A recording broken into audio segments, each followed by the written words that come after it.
un certain nombre de points. Nous avions listé 9 points. Nous avons souhaité discuter avec le gouvernement dans les questions de divers.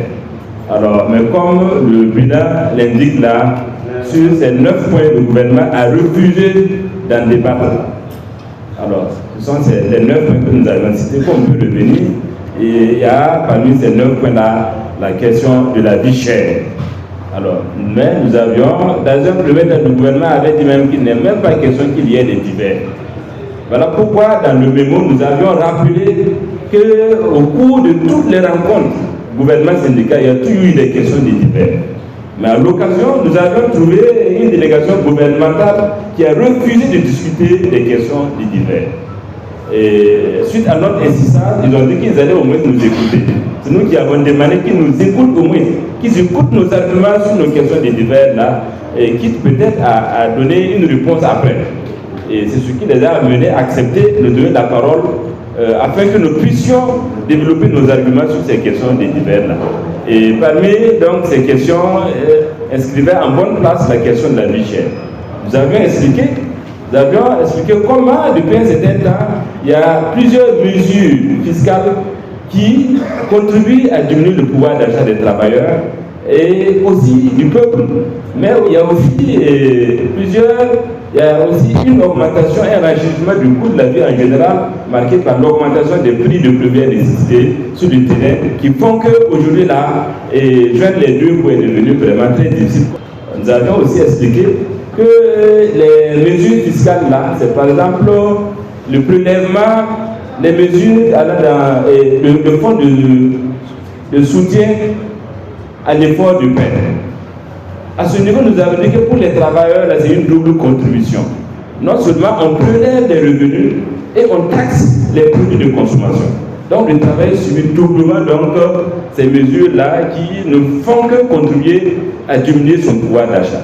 Et il y a bien d'autres mesures qui sont appliquées et nous avions relevé dans l'intervention là et la loi portant rémunération des salaires des sociétés d'État et autres établissements publics d'État là. Il y a une nouvelle loi qui a été adoptée et là on nous a expliqué c'est exactement comme ce qui est en train de se faire au niveau du secteur de la santé. Il y a, par exemple, au niveau de certaines sociétés, on a fait le constat. Il y a des travailleurs, il y a un travailleur qui a travaillé pendant 15 ans, va se retrouver au même niveau de salaire qu'un débutant.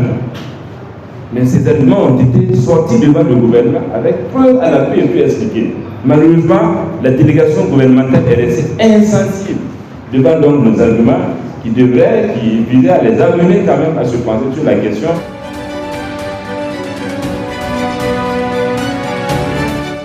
Aujourd'hui, dans la situation qu'il est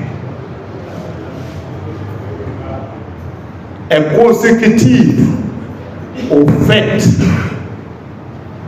qu'il a résisté à une humiliation probable du mouvement syndical burkinabé.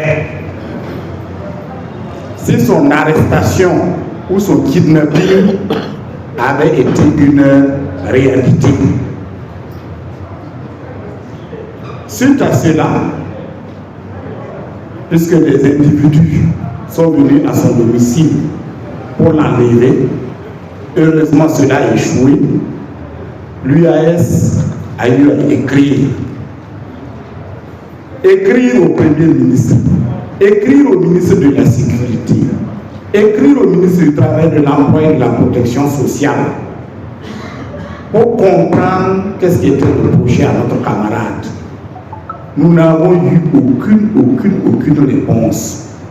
Et quand le processus de son licenciement s'est engagé, nous avons écrit au président de l'université de Poutougou, au ministre de l'enseignement supérieur et autres, pour dire que le camarade, malgré sa situation, continue effectivement à acter au niveau de l'université et avec des preuves. Nous n'avons eu aucune réponse. Nous avons aussi saisi l'Organisation internationale du travail, qui est une organisation tripartite.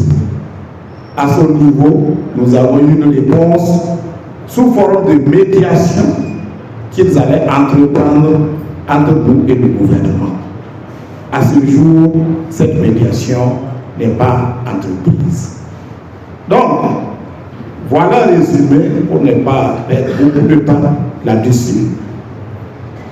Et ce que nous avons entrepris jusqu'à aujourd'hui, et quel est réellement notre sentiment, c'est toujours défendre notre camarade.